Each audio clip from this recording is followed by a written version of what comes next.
Hey everybody, this is Pastor Dustin recording for TeamNerdChurch.com, and I am doing my second standard video here. And I thought that I'd actually slow it down just a little bit and actually show you guys the deck rather than just jumping right into it. Um, I'm going to show it to you by casting cost if I'm able to. I'd like to start with the 1-drops. We've got two notable 1-drops here. We've got the Fire Drinker Satyr, and of course the reason that you have this in here is that it's got this 2 power. One of the other things that you can do with it is that it's got this bad fire breathing ability where you can pay 2 to give it +1/+0. And that does a couple of things. One of them is that it can ironically actually save you damage, because if you have the Eidolon out and you don't want to be playing spells, you can just use that to pump it straight in here. It also kind of makes this a must block. If you're later in the game, you've got 4 lands, which is not uncommon. Oddly enough, 6 lands is not uncommon. This deck can go much later into the game and still win, much more than a traditional boss sly. But, if you've got 6 lands out, all of a sudden this can be a 5/1 coming in, so this turns into a must block. Reasons it's bad is, of course, whenever it takes damage, it deals not much damage to you. But you're usually in a position where your life total doesn't matter that much. It's much more about your opponent's life total and if they can manage to stabilize. So this is pretty decent as a 1-drop. It does have its drawbacks, but it's good enough to make the cut. The other one is Monastery Swift Spear, which comes down tapped and attacking. This one is good, of course, because it gets that first point in, especially when you're on the draw and you want to have a little bit more tempo. It helps you to get back into that. And its prowess triggers off of a reasonable amount of things. You can see you've got 10 enchantments down here, 8 instants, and 1 artifact.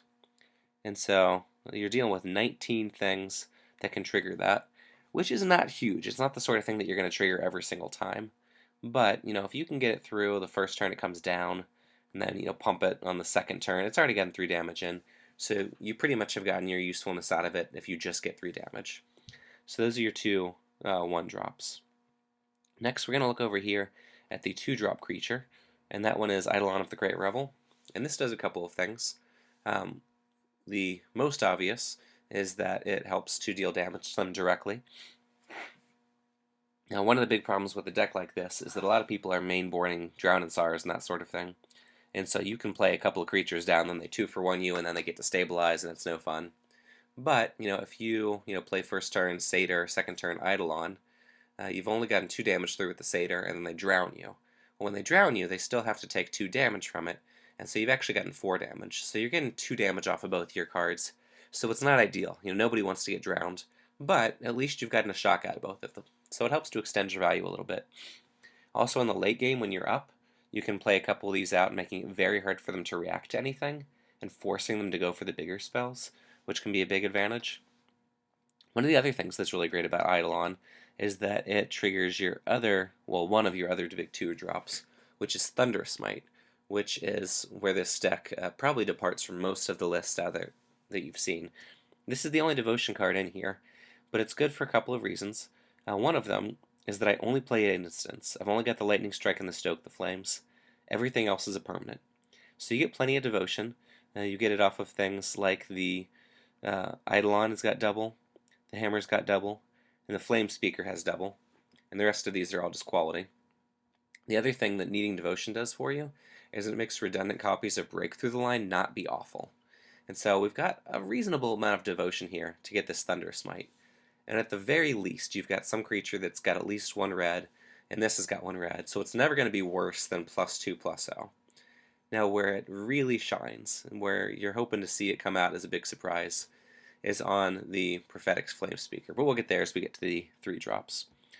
Your other 2-drop is Break Through the Line, and I've got 4 of them in here, because this card does just about everything. It adds to devotion if you get multiple copies. It can draw some sort of removal, whether it be something that normally could have gone for a creature, but instead they take an enchantment. And its ability is to give any creature in your deck unblockable, because it's a creature with power 2 or less. And as you can see through here, other than these 3/3 Golem tokens, everything has power 2 or less. We've got naturally, and then it can be pumped after it gets unblockable. We've got pre-combat here with the Rabble Master, so it can become unblockable and then get really big when you swing. The Swift Spear can always be made to be unblockable before you pump it a couple of times. And the big scary one for people is the Prophetic Flame Speaker, because this starts with a power of 1. You can make it unblockable, and then slap a Thunderous Smite on it. So let's say that the only things you have on the board is a Thunderous Smite, a Break Through the Line, and a Prophetic Flame Speaker. That's already 4 devotion, which makes this a 5/3 double striking trampling Prophetic Flame Speaker, right? So that is 10 damage swinging through, just if they have a little bit of stuff. And when you get late into the game and they think like, okay, I'm playing Boss Sly, I can pretty much tell what's going on. You can have a bunch of mana, pay 3 for the Flame Speaker, give it haste, pay another 2 for the Thunder Smite, and all of a sudden you're swinging for like, I've swung for 18 with this before in the late game when you've got a whole bunch of stuff piled up. So that can be a real surprise. So other than the Flame Speaker, your other 3-drop is Rabble Master, because it's Rabble Master. Makes a whole bunch of guys can be made unblockable with the Break Through the Line. Your last 3-drop here is the Hammer of Perforos. I put this in here for 2 reasons. One is for the control matchup, where they do kind of drown out all of your creatures. This can take all those excess lands that you have and turn them into legitimate threats. And so everything that you draw at that point, once you have 3 mana or more, is a legitimate threat. The lands turn into 3/3 hasty goblins, and everything else is a creature. And if you have Break Through the Line, then they're all extremely useful, because then they all turn into unblockable creatures, with the exception of the hammer. So I've only got the 1 in here because it's legendary. I do have 1 on the board for the control matchups. I might need more, I'm not sure yet. And I'm sure that I've missed something here. Okay, I did miss one of the 1-drops is Dragon Mantle. I only have 2 of them in there because whereas it is good for devotion, it's good for card draw, it is less good in multiples unless you have so many creatures that you just need one of the creatures with Dragon Mantle on it to get through so you can pump it. That happens less than I thought it would, so I brought that down to 2. If you think that's wrong, or really if you think any of these choices are wrong, please let me know in the comment section. I'd love to keep tweaking the deck. So the last thing is just your burn spells. Get Lightning Strike and Stoke the Flames. They can either go straight to the face or knock out a blocker. I have considered, I have not really looked into, even making this a burnless version, just to go more devotion and getting like Perforos in there and some other stuff that's heavy on the devotion. But, Stoke is pretty good, and Lightning Strike is also good, so I'd have to be convinced that the other stuff was even better. When you go to the sideboard, I've got a package against removal, Hammer of Perforos, an Outpost Siege, and the Pyromancer. Hopefully things that could survive a bunch of wraths and keep you going, drawing extra cards, and turning those extra cards, whatever they be, into damage. For any creatures that are very large in an opposing matchup, I have 3 copies of Fated Conflagration. So Rhino, Tasigur, these sorts of things. It's also quite good against Planeswalkers. For the smaller creature matchups, I've got 3 copies of Searing Blood. Also for the larger creature matchups, I've got Harnessed by Force. It usually just takes 1, can take 2. If you take 3, something extremely weird has gone on with the game. Get 3 copies of Peak Eruption, because there are a lot of mountains running around. Decks like mine, the red-white beatdown, red-white heroic could also be a possibility. Then I've got Scouring Sands for all of those general tokens decks, as well as the Hornet Queen. Hornet Queen is not as big of a problem for us, just because we do have Break Through the Line. So all those little 1/1 Death Touchers don't actually mean that much. But still, there's a fair amount of tokens going around. So that's my sideboard. So this is the deck. We will go in and start ourselves up a game. Actually, nope, that would be joining a game. I'll pause. Alright, we've got our opponent here. We're ready to start this thing. And a 5 on the roll. Can he beat us? Hello, Rutolo. Yes, he can. Alright, so he beats us. Get a shuffle in. Oh, that's a lot of land. I feel like this one is not a keeper. Now, this is the kind of hand that you can keep weird stuff. Yeah, I guess I'll keep this one. It's not a whole lot better than the last one, but I'll keep it. Yeah, I can keep a whole lot, but there just wasn't enough action there. The only creature was the Prophetic Flame Speaker.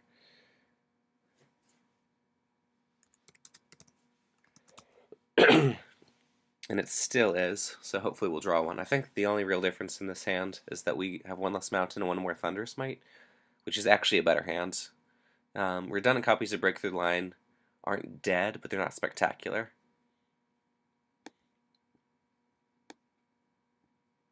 Okay. So we pick up a mountain, not what I was hoping for. Okay, that's fine.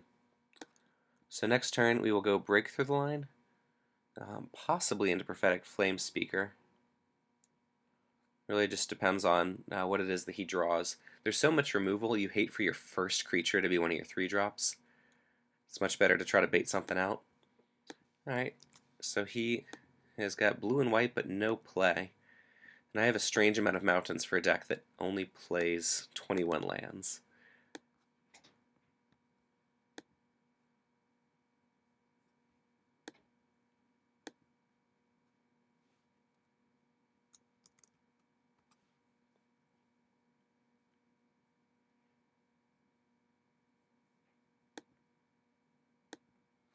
Okay, so he just played Monastery Siege and named Khans.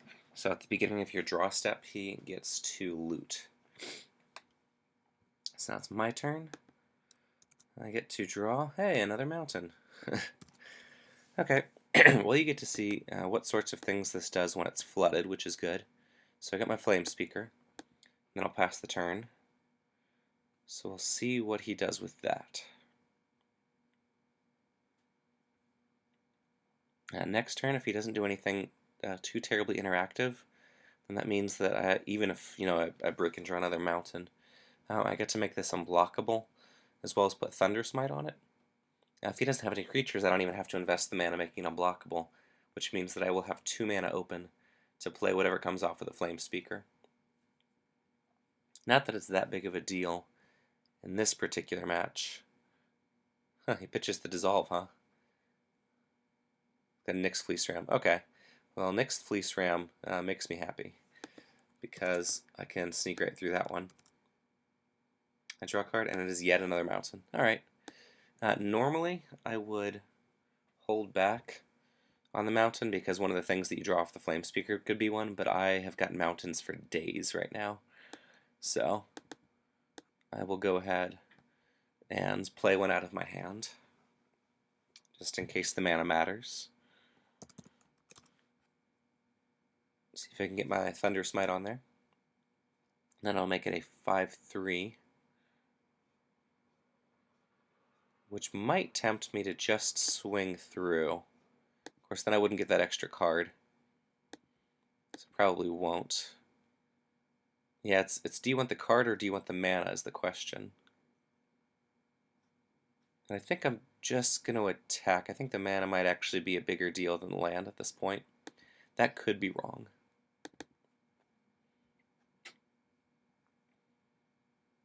Okay.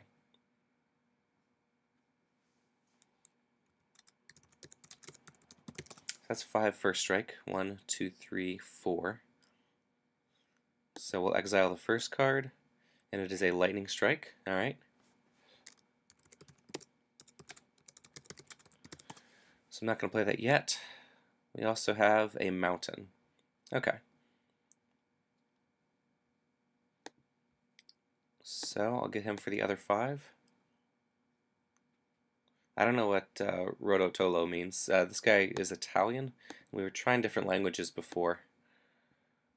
And the only ones that I speak conversationally are English and Spanish. So we came to a bit of an impasse as far as that goes. I've studied more languages than I would desire to have studied, but the only ones that I can speak to kind of like get myself out of trouble in a foreign country are English and Spanish.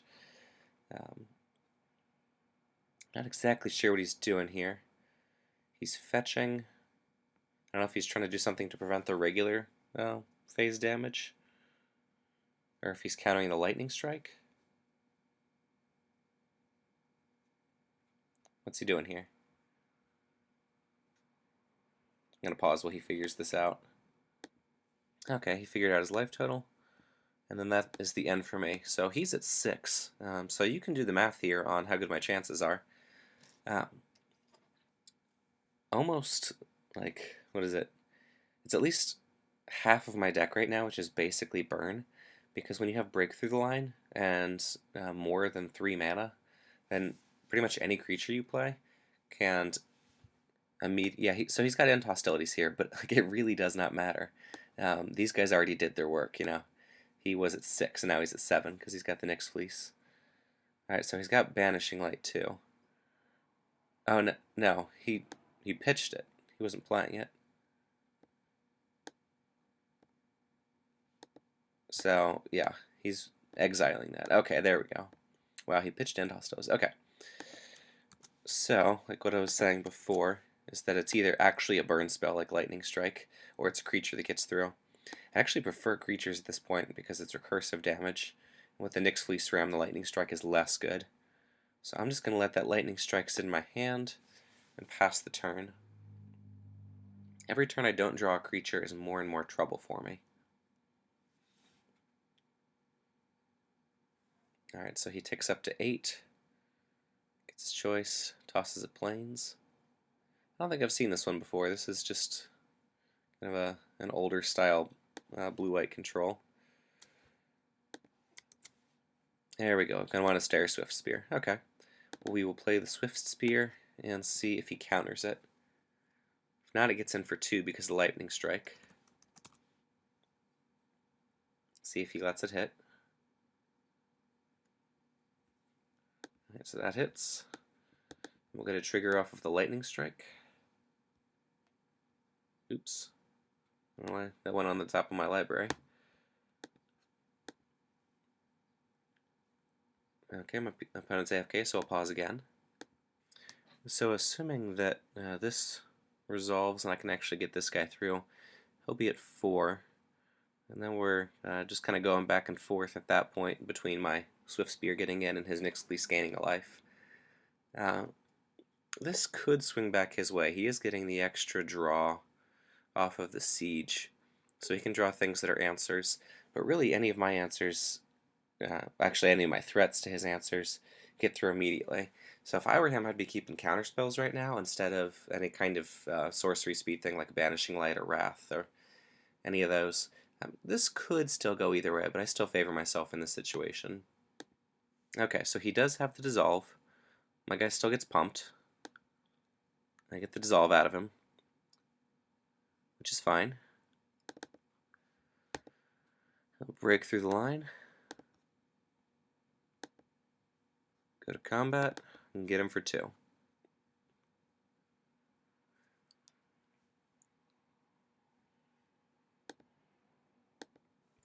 Okay, my opponent's figured it out.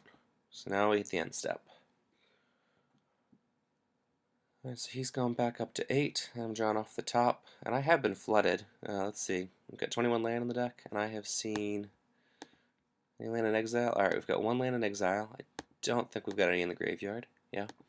So that's 1, 2, 3, 4, 5, 6, 7, 8. So we only have 13 possible land left. So out of 46, we've got a pretty good chance of hitting everything that we need. He tosses a Disdainful Stroke, which I can understand why he would do that, but another land. What on earth? Oy vey. Okay. So this is still just kind of a dinky 1-2 at this point. So we will still make our dinky 1-2 unblockable, but he's got 2 Nyx Fleece Rams at this point, which means that we're starting to lose that race. We need creature rather than burn spells.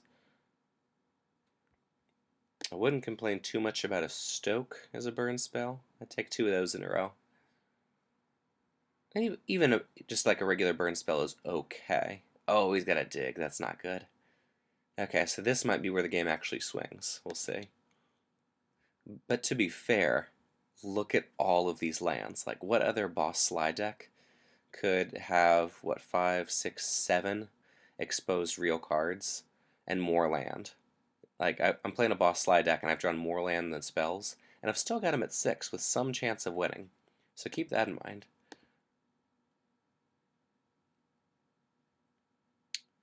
Alright, so he's pitching the Tranquil Cove. I don't know that I would have pitched that one. I feel like gaining a life is actually pretty reasonable at this point.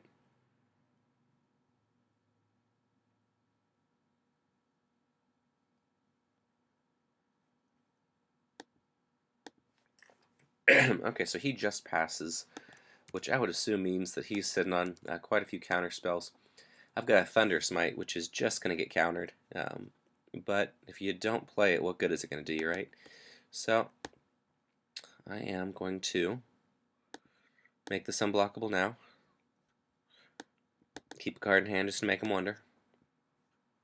See if that resolves. If nothing else, it gets one more point through off the Swift Spear. Here comes the counter spell. Do we see a dissolve? Yep, it's a dissolve. Okay, well I still get this to be a 2/3.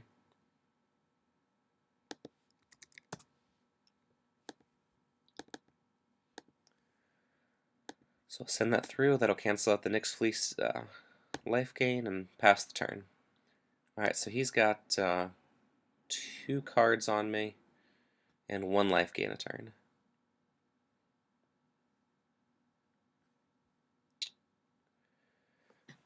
And that loot is pretty good.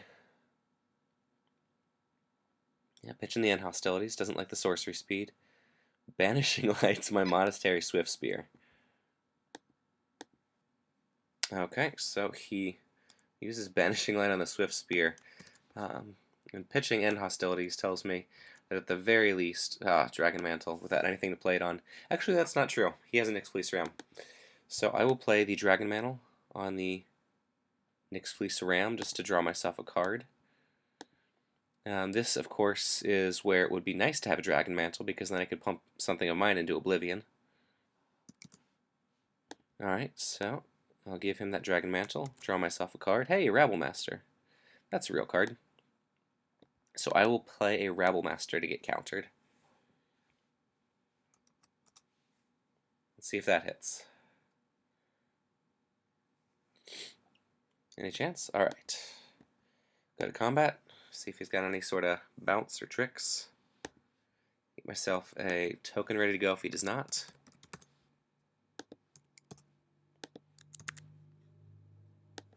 It appears that he does not. So, I will give my token unblockable. And attack for 1. There we go. Alright, so if he does nothing, I think no, I don't have lethal yet. Can swing in for 6, but he'll be at 9 just without anything else. That looks like another dig through time.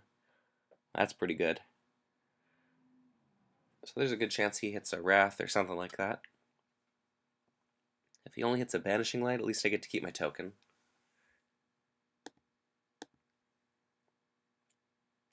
Alright, so he's got his choice of cards here. It's going to be down to 4 once he discards off of the Siege. And this card has done a lot of work for him. Doesn't like the Ram, huh? Huh. Wonder if that signals that he has a Wrath of some kind?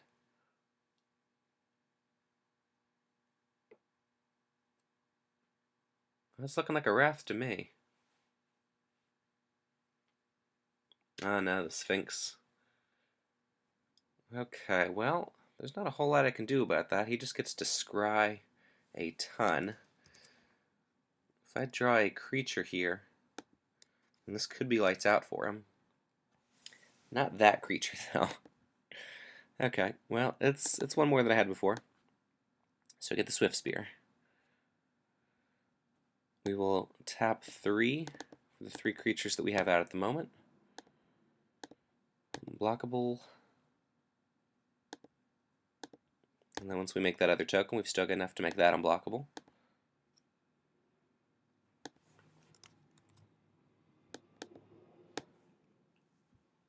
Make that one unblockable as well. So let's see, we've got 4 from the Rabble Master. Let's change that for him.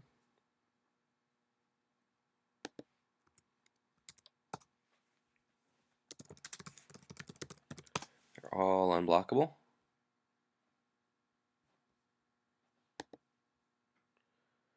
I don't think he's picked up on that yet. There's a bit of a language barrier here. That's one of the nice things about Magic, though. I don't know if you guys have ever been to a big tournament and you ran into somebody who did not speak English, but all you really have to do is point at the cards and you all know what they do. So let's see, we've got 4, 5, 6, 7.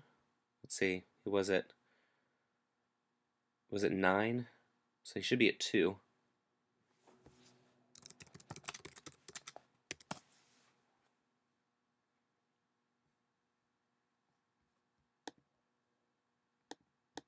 Alright, well that is the end of my turn. So he's going to go up to 4. So if he doesn't have an answer for all my creatures, then I'm pretty close to getting him here. With the break through the line, that Sphinx cannot sit back on defense. He needs to use that just for the Scry.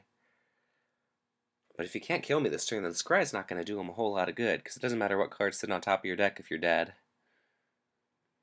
Pressure point. Oh, that's... Seems like that actually could have been useful, because you can scry into whatever your answer is on the top of the deck and draw it, as well as tapping down a Rabblemaster.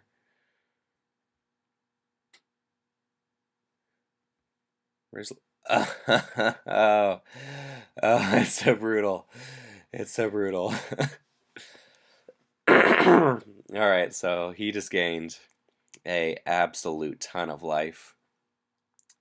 So we're going to find out if we can come back from that. I'm not giving up, because I've still got Rabblemaster, and I've got a ton of mana. So I can still make everything unblockable. If he doesn't kill any of my stuff, next turn this is 5, 6, 7, 8, and then 9 for the Swift Spear, so that still gets him down to 11. I mean, it's not dead where I want him to be, but it's not undoable. Yeah, and I've got a creature here to play. See if he wants to counter it. And this is also a creature with bad fire breathing, which could be a thing. Let's see, I'm going to have 1, 2, 3, 4, 5, 6. Yeah, so I can actually pay for all of my things to be unblockable and still hold on to this mountain to act like it's something. Okay. So we're going to pay 5, all unblockable, and haste. We're going to go to combat, make a goblin, even make that one unblockable in haste. Bump this up one. Oops. There we go, 5, 2. Send the team. So that is 5, 6, 7, 8, 9, 10, 11 damage. Getting him all the way down to 9. Awesome sauce. Alright, it is his turn. If he can't manage to find an answer off of these 2 cards, then I think that I win this. 2 turns after Resolute Archangel is at the table. So whether I win or not, you guys can obviously see that this is a different breed of boss Sly. I don't really know what to call it. It's got Rabblemaster, so I thought about calling it Pastor Master as a joke. I don't know if people would get it or not. We'll see. Okay, so he gets me for 3 off of the Sphinx, 4 off of the Angel. I think Wrath is probably his best friend at this point. Or another Angel wouldn't hurt him either. Okay. So what do we get? We get yet another mountain. Okay. Well, we have been mountained into oblivion here. Let's see. 4, 5, 6. Make everybody unblockable.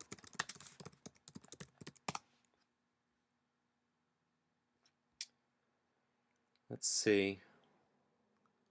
Don't know if it matters or not, but oh, he's got some mana tapping. What's going on? Is he going to tap down the Rabblemaster? Alright, well, he's thinking about that. I'm going to pause. Alright, so he does in fact have a pressure point. So the Rabblemaster's down here out of the picture for now. I will still have the Goblin, so that'll be 4, 5, 6, 7, and he's all the way up there at 11. So pumping that extra one is not going to do it. But he's only got me for 7 next turn, so I'm still feeling okay. So we're going to move. Yeah, maybe I should pump that anyway, because it's not like he's got any kind of direct damage or haste. So I suppose I may as well use that mana. So I will play out the extra plains. I'm sorry, the extra mountain to give the next goblin unblockable. Let's see. Make that guy unblockable. And then I will attack with everybody and then pump the satyr once. So that's 4, 5, 6, 7, and then 8.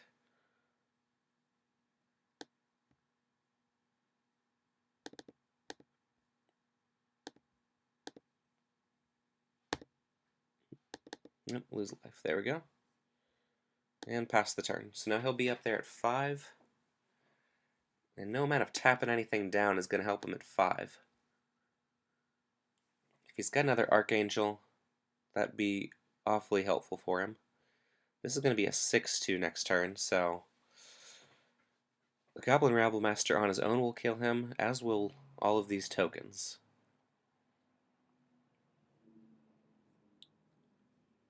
Alright, so he's got 4 in hand. He's deciding which one he wants to discard. He's not with the Disdainful Stroke. Which is one of the nice things about this deck, is that it plays so few 4-drops that the main board Disdainful Stroke is pretty bad. Alright, 1, 2, 3, 1, 2, 3, 4. So I'm down to 2. So now it's do or die. I cannot prevent him from getting through with something flying. One of the weaknesses of this deck is that it just does not deal with flying.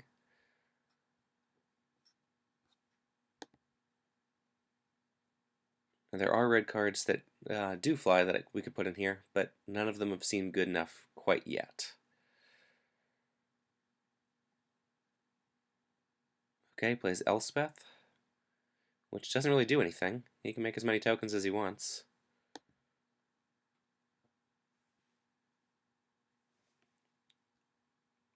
Minusing it doesn't really do anything, because Rebelmaster is just a 2-2. I don't think he understands what Elspeth does. Okay, so when I explain what Elspeth does, he quit the game. So that appears to be that game. We don't get a game 2 because he walked out, but I'll play just one more first hand here. I won't get into a second one just because I want to try to keep these videos short as possible so you can watch them and then get on with your day. Okay, so I lose another one. But hey, that was really cool. You got to see how Pastor Master or Boss Sly Senior, or what on earth we're going to call this thing, can deal in a game that goes that long. I was impressed with it. So, I'm going to keep this hand.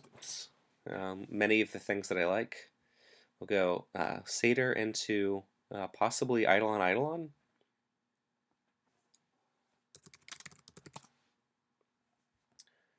That's one of the awkward things when you've got all these Eidolons, is that you can take an awful lot of damage from them, but it's usually okay. So I can go Satyr into Eidolon into Mantle Eidolon, assuming that I get a third lands by then. Alright. So I get a Stoke to start with. One of the nice things about Stoke is it's one of the very few things in your deck that does not trip your own Eidolon. Alright, so we're white-black. Guess we could be warriors. We're probably Mardu that we're facing. This doesn't necessarily help me tell the difference. Yep, and we're warriors. Okay. So that guy can't block. So we are racing. Alright, so it's my turn. Out of the draw step, get that mountain I was hoping for. Alright, we will, let's see. Yeah, I think we'll go to combat and just get him for 2, and then drop an Eidolon. And that should hit almost everything that he has. So then the next turn, Mantle Eidolon, and if he continues to not have anything that blocks, then we can just keep pumping stuff into the Mantle. Unfortunately, a couple of people don't know what their cards do for this recording, so it's not the the best to have to stop and explain. That's cool. Okay, so he forgot. So now we'll move to the second main, get the Eidolon online. I think the traditional wisdom on this is that you want this to be the last card that you play, but if you can get in an aggressive enough race, it doesn't even necessarily matter if you take more damage off of it than they do, as long as you're pushing the damage.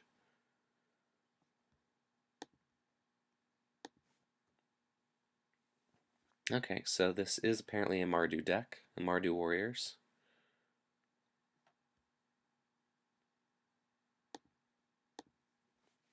Okay, got the Shadow Speaker.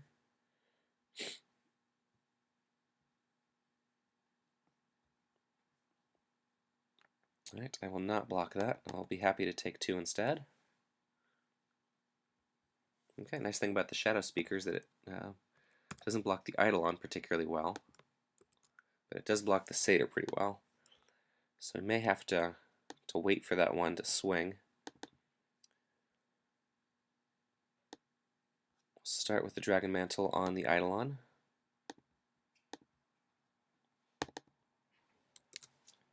Pick up a card. Oh, which is Breakthrough Line, which is nice. I think I might want to play that first and then next turn into Eidolon unblockable. Got some options here. One of them just being a more traditional line of just lightning striking the Shadow Spear.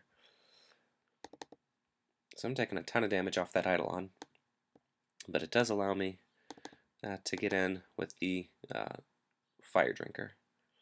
So we get to push 4 through there. So now he has a slightly lower life total. And next turn, I've got a couple of Stokes that can get him much lower, much more quickly. Forgot to tap for that. Alright, and it's his turn.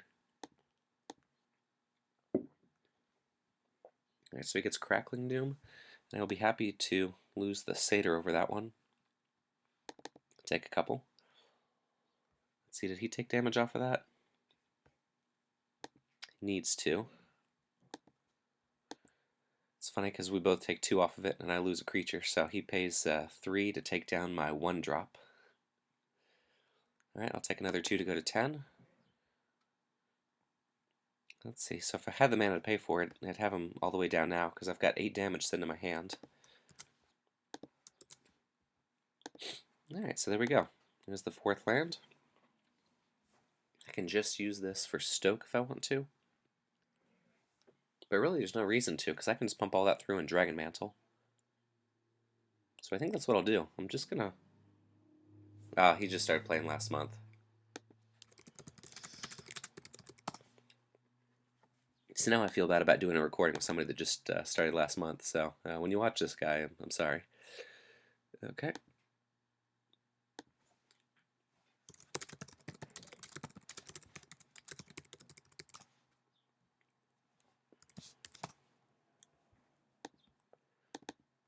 Alright, so now I attack him for 6. Gets him all the way down to 5. So if he plays any kind of spell, then I've got him within Stoke range. So this is a nice place to be, because unless he has something that costs 4, all of his spells put him in a worse position.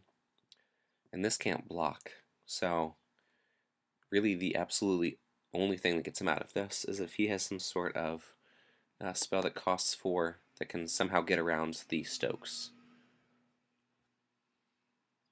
Okay, so since he's not playing that 4th one, I get him down to 3, and I win this one. There we go. Alright, play it out, and we will just Stoke him. Make it simple.